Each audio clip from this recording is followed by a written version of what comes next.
मेरा नाम गीता है। मैंने किसी से बहुत प्यार किया। मैंने जिस लड़के से प्यार किया, कुछ समय बाद मुझे पता चला कि वो एक लड़का नहीं, एक लड़की है। उसे लड़कों की तरह रहना पसंद है और वह सबसे बड़ी बात, उसने अपनी यह पहचान सबसे छुपाई।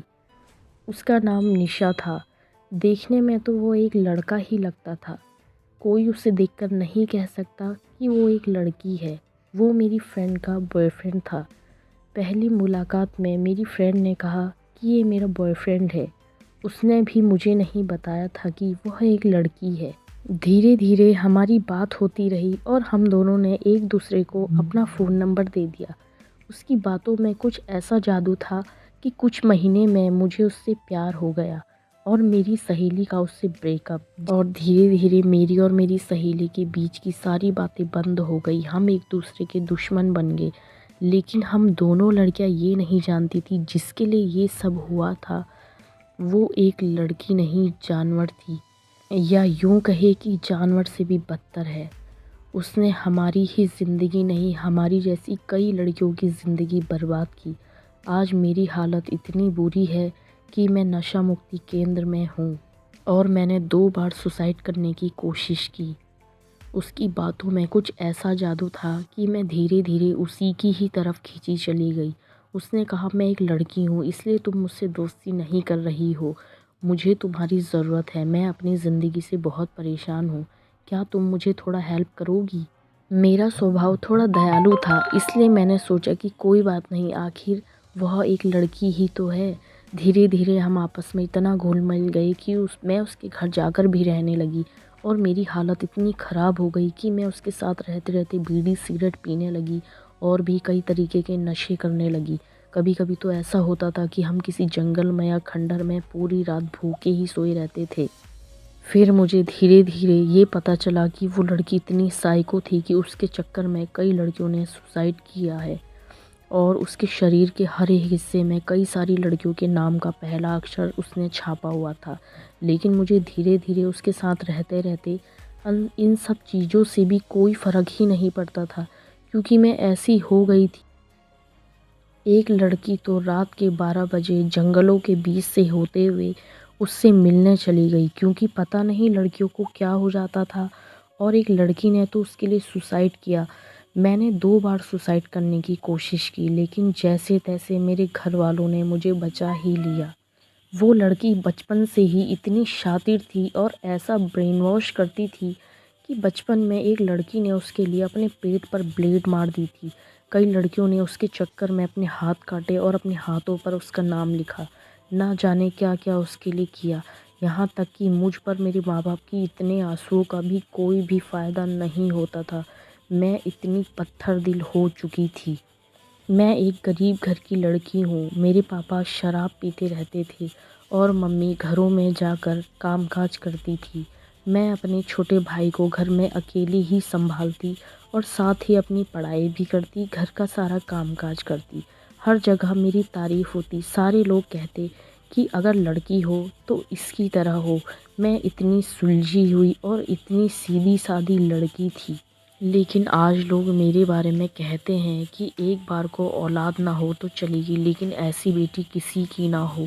उस लड़की ने मेरी ही नहीं, मेरी तरह कई सारी लड़कियों की ज़िंदगी बर्बाद की है। अगर पुलिस के पास कंप्लेन करने भी जाते हैं तो वो रोना धोना शुरू कर देती है और कहती है कि यही लड़कियां मेरे पीछे आती है। मैं तो खुद ही एक लड़की हूँ। और हम भी वहाँ जाकर अपने घर वालों के ही खिलाफ़ हो जाते हैं। हम कहते हैं कि हमारे घर वाले हमें टॉर्चर करते हैं, इसमें इस लड़की का कोई कसूर नहीं है। तो देखिए कितने बुरे हालात हो जाते हैं उन लड़कियों के जो इस लड़की के साथ रहती हैं। मैं कई दिन उसके साथ भूखे पेट रही, लेकिन फिर भी मुझे उससे कोई शिकायत नहीं थी। वो इतनी शक मिजाज लड़की थी कि अगर मैं किसी से भी बात करती तो उस दिन वह मुझसे बहुत बुरी तरीके से पीटती और बहुत ही गंदी गंदी गालियाँ देती, जो सुनने लायक नहीं होती। लेकिन फिर भी मुझे कोई फ़र्क नहीं पड़ता। उसके साथ बहुत बुरा वक्त भी मैंने गुजारा है। बहुत अच्छा भी। वह मुझे बाइक पर घुमाती फिराती और मेरे जन्मदिन पर मुझे कई सारे गिफ्ट्स देती और मेरी फ्रेंड्स को बुलाकर बहुत अच्छे अच्छे पार्टियाँ कराती और मुझे प्यार और दुलार भी करती। और हमारी लड़ाई भी इतनी ख़तरनाक हो जाती थी कि एक दिन तो वो बड़ा वाला चाकू लेकर मेरे सामने खड़ी हो गई। फिर उसने कांच वाली खिड़की पर अपना ज़ोर से हाथ दे मारा और कांच तोड़ दिया। फिर सामने ही बल्ब रखा था, उसने अपने मुंह में बल्ब डाल दिया। इतनी भयानक हमारी लड़ाई होती थी कि मैं एक दिन 2 मंजिल छत से नीचे गिर गई। उसे कोई फ़र्क नहीं पड़ा। फिर घर वाले मुझे वहाँ से ले गए। कुछ दिन बाद मेरे घर वालों ने मेरा इलाज कराया। मेरी माँ बड़ी मुश्किल से हमारे घर का पालन पोषण करती, लेकिन मुझे इस बात से कोई फ़र्क ही नहीं पड़ता था क्योंकि मैं पागल हो चुकी थी। ऐसा कई बार हुआ कि मैंने अपने घर के पास ही सुसाइड करने की कोशिश की और मेरी माँ ने मुझे बचा लिया। मैं ठीक होने के बाद तुरंत दोबारा उसी के ही घर चली जाती थी।